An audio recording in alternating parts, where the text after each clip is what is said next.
Welcome to the Shadowhunters Rewatch, a series where I go through my favorite show from start to finish, Shadowhunters, and rewatch it and point out all the funniest things and plot points that I missed the first time around. So yeah, I forgot how entertaining some of these things could be, so yeah, let's get right into it. Episode 1 dropped us straight into the Shadow World, where Jace, Izzy, and Alec are tailing a demon attack, but the demon in question just looks like a normal human, like an old man, like someone's grandpa that's just confused. So I was just like, so like the first time around, I was just like, what are they doing? Mm, Who is that? Why is she a platinum blonde? I don't know, whatever. Then, they're following them, and Clary comes up and bumps into Jace, and they're like, watch where you go. And she was like, watch where you're going. And she was like, you can see me? And I'm just like, she doesn't know. Oh, that's such a good plot point right there. It's like, and then as soon as you said that, it fades into the temporary to the intro of episode 1, which episode 1, that intro that they used, not where it is. I personally like the intro they used for most of the show better than that. So it's never an intro. It's only gonna be here for 1 or 2 episodes.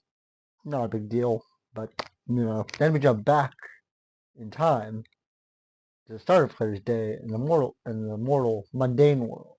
She and it starts with her enrolling in art school and her drawing a bunch of really cool things, including runes. But she doesn't know that yet. Then after that she goes to meet Sonic for lunch, and she's like, and Sonic was like, "Oh no, you didn't get in." Aw. And then she's like, "Here's my subject letter."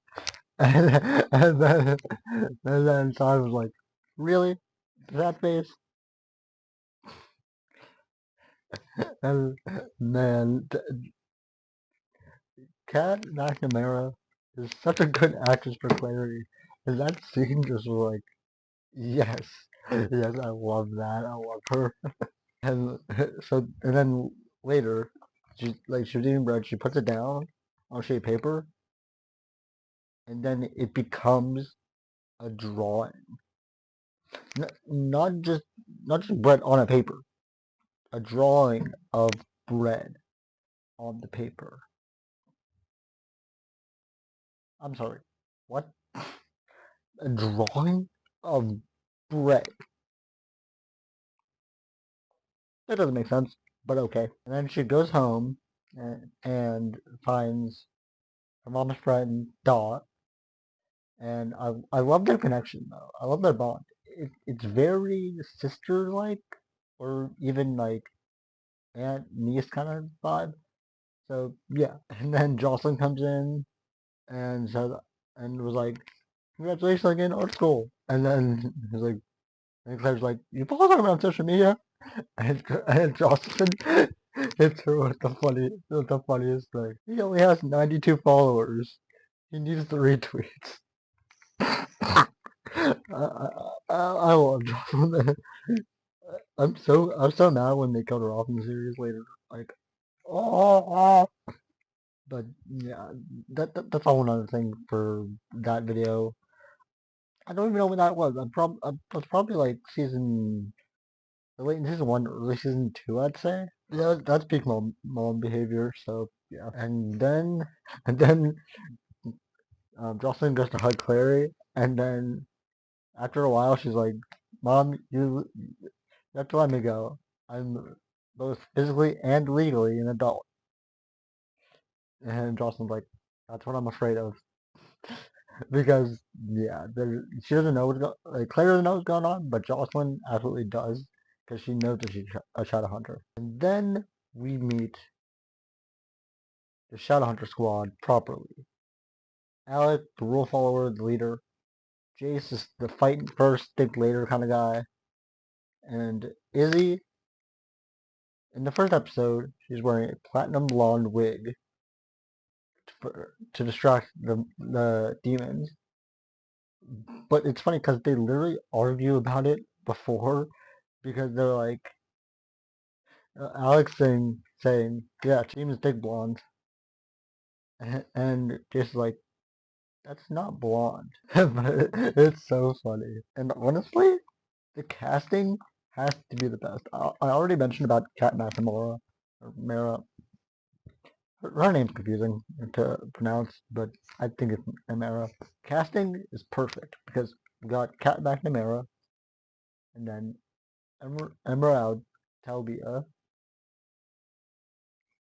I'm putting that one on screen. She's Mexican Lebanese, so it's gonna be a hard name. Yeah, she's gorgeous, and she literally is to a T. I just love her as Izzy. Like she's perfect. Matt Dario as Alec. He's literally Alec in real life. Because in interviews, people even said that he's Alec. Or people have even said that like he has acted like Alec. Like I follow Meg Don Wrights on Instagram, and I talked to her about this, and she said the same thing. So yeah, I totally agree with that. Um, anyway, but then we got Dom Sherwood as Jace, and yeah, that's pretty good. I like Jace. And then we have Alberto Resende, yeah, as Simon, and Simon, the appearance right now doesn't scream Simon from the books, but when he comes, but later on it grows on me. So you'll see when it gets there. That's probably like episode 6 at the latest. I don't know. Anyway, back in the mundane world, Simon is obviously a crush on Clary. Even his band member Maureen can see it while they're performing. And then Clary and them go out to dinner and pass through the demon or pandemonium club, and she sees Magnus. Like Hawk said, he's familiar, but doesn't know where he's from, and that's going to be important later because if you don't know who Magnus is yet, I have. I'm gonna have to make a video on that later because he's important in the next few episodes. But yeah, she comes home and then the circle attacks, and then Jocelyn just calmly goes, "God, it's time," and gets and God hands her a potion, saying, "Only if you need it." And then she opens a portal because she's a warlock. She opens a portal and just sends Clary through it with her magic. And she's sending her to Luke so that she can be protected. At the police station, Luke lies to his coworkers and pretend he doesn't care about Clary or Jocelyn because because he knows that there are circle members around him, and he just wants to get them off his scent. And then, but Clary hears this and takes it as he is one of the circle members. So yeah. Anyway, but later on in the episode, in Valentine's lair, after they capture Jocelyn, the soldier says, Jocelyn's only good for smelling like a mundane. And Valentine was like, sword to the chest. And just straight up kills him. It's like, he's like, you want to badmouth my wife? Get out of here. Like, that's uh, so good. It's like twisted. It's a love, but it's also twisted because, like, you wouldn't do that with someone you love, but, like, he loves, he loves them enough to do it. He loves them to want to protect them, so you won't let other people badmouth them. Um, um, Dunn is such an interesting character. I I love him, but I also don't understand him half the time. Back to the apartment. Dot is asking about the moral cup, and she turns into a demon, attacking Clary. And Jace has to come to the rescue and go Buzzer, P. Carindale, or Wayland. Honestly, I'm confused. Honestly, I think he's confused at this point with what his name is, because at this stage he's Jace Wayland in the show, but he's actually Jace Carindale. This Clary wakes up in the institute and and she bumps into Izzy. So why, why was Izzy standing so close to Clary that when she startles awake, she gets bumped in the head? Like what? It just that doesn't make sense. Why was she sitting over Clary while she was sleeping? That's just weird. I mean, I understand like being close, but not that close. And when Alec calls it unusual, Jason immediately fires back with, "You think everything's unusual, Alec?"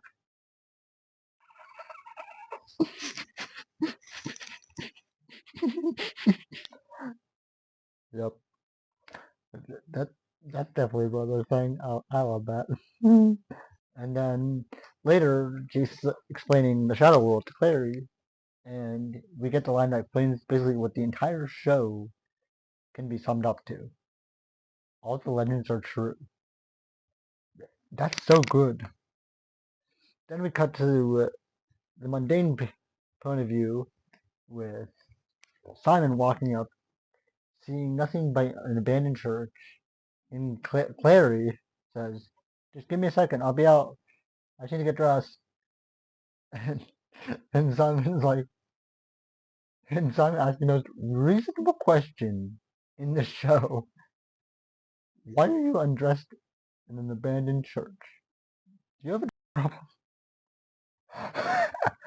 Like, bro.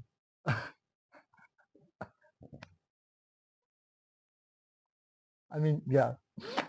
And when Jace explains runes to Clary, he tells Clary that she's been drawing them all day.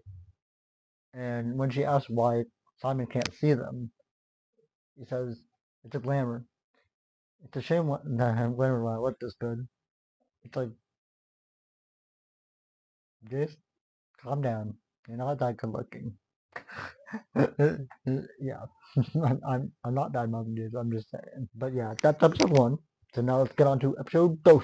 Episode two starts with Simon entering the institute and him seeing it go from an abandoned church to the institute piece by piece. They're just piecing themselves together. And I just thought that was super cool. Like, I didn't notice that the first time around. But that's such a cool little detail. It's only on screen for like 10 seconds at max, but it's so cool for world building. I love that. And then later, Claire says, "Shadowhunters protect people from demons." And just casually goes, "It's kind of our thing." And Simon immediately responds with, "Wait, you guys have a thing?" You sound jealous of Clary and Jace, and honestly, valid. And it's kind of adorable because right now there's a huge crush on Clary, but nobody, but he doesn't like Clary doesn't know. It's yeah, it's so sweet. I love it. Meanwhile, in the mundane world, Luke absolutely destroys a circle member in like 2 seconds, and then we get a shot of like what a mundane would see, and it's literally just the car moving back after like getting hit, and then the car one going off. Man, this show is so good because it just makes you stop it and you're just like, oh, that's what they would see. Weird. Yeah, but yeah, that's a fun detail. I like that. But back to the institute college. talks about Valentine and his circle rune on his neck starts fluttering up and hurting him. And Claire's like, "We can't do this to him. We have to stop." And Jace was Jace was like, "We can't. It's our only way." And Hodge was like, "Jace is right. If Valentine gets a cup, we lose." And it's such a great moment because because basically Hodge is like, "No, don't worry about me. Just find the cup. That's all that matters right now." And it's like, yes, that is what matters right now. Next, they're like talking about Dot later, and he says she might be working for Valentine though, because she's a warlock, but she might be working for Valentine. Claire says, even better, she might lead us right to him. And the way Cat Maximana um, delivers that line, I'm gone. Like, I'm just like, okay, yeah, that that's something. Yeah, and later it cuts back to the mortal world, and Dot and Luke are talking and saying we can't trust anyone right now, which is kind of for that stage of the show. It makes sense because they don't know who's a circle member or who's not, or who's a downworlder who wants to kill them. So yeah, that makes sense. And so in episode 2, the chemistry between Simon and Izzy is so obvious. It, it makes their relationship later in the show so much better. Like I was literally like, yes, Simon, yes, you did it, man. Because honestly, same. Like Simon is literally me. Like the only bad part about his character is that he got turned into a vampire. That's like the only bad part about his character. Harry Shum Jr. as Magnus. Oh, that's incredible. That's an incredible role. In the beginning, he's like, I only care about my people, so I'm not gonna get involved in this Shadowhunter stuff. And yeah, but the flashbacks show that he cares about Jocelyn and um, Clary and protecting them. So like that's like such a cool two sides to the character. Like the moment he's like in the high war, like I have to protect my people, but then he's also like Jocelyn and Clary, they're important too. That's so cool. And one cool Easter egg I noticed that the Pandemonium sign, like club sign, the Pan and Monium sign or Eum part of the sign stay red, and then the demon flashes. Like it's kind of like the downward like hangout spot, so it's like kind of like ooh, demons live there. Like, that's actually such a good little like hint. I love that. Yeah. And so later they talk about going to the City of Bones, and when they talk about getting Claire's memory back, Alec literally was just like, eh, it could kill you too. There's that. Like, I'm, I'm sorry. What? You probably should have led with that, but it's so perfect. I love it.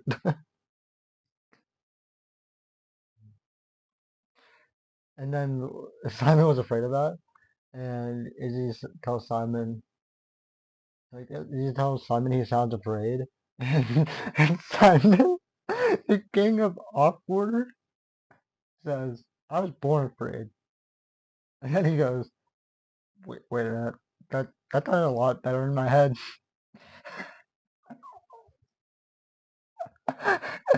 I was born afraid. Bro, Simon. Then we head to the City of Bones. The Silent Brothers are like the creepiest appearance, but they're such a cool character, like with the telepathy and stuff.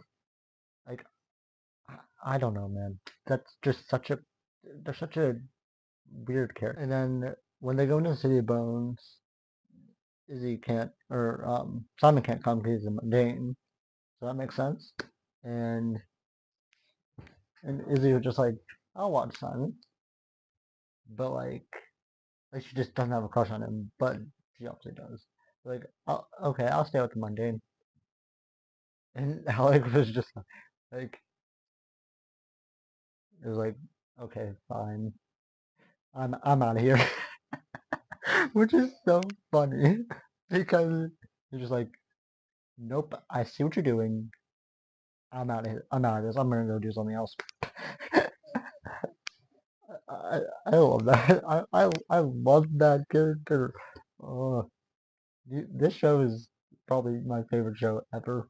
And so the gate of the City of Bones says this for Shadowhunters, the descent into hell isn't easy. And that's actually a really cool line, and that's actually the Shadowhunters kind of motto or code, I guess. I guess it's called whatever. Here we hear about Jace's father being a traitor, and which is kind of crazy because I I couldn't see Michael Wayland, who he thinks is his father, at that point, being a traitor. So I don't know. The reveal that Clary is Valentine's daughter. Oh, that's such a good twist. It's like, how could that be possible? Huh? Did Justin ever tell her? Yeah. And then it cuts to them out, like in the next part, they're outside and they see Simon get taken by Raphael, who's a vampire. So scary. And then Claire screams for Simon right as the outro hits. I'm just like, dang, that's a great ending. And that's episode 1 and 2. It's a lot of setup, a lot of lore, and honestly, some great character building. And episode 3 is where things like escalate and really get more into the Shadowhunter world. So yeah, if you want to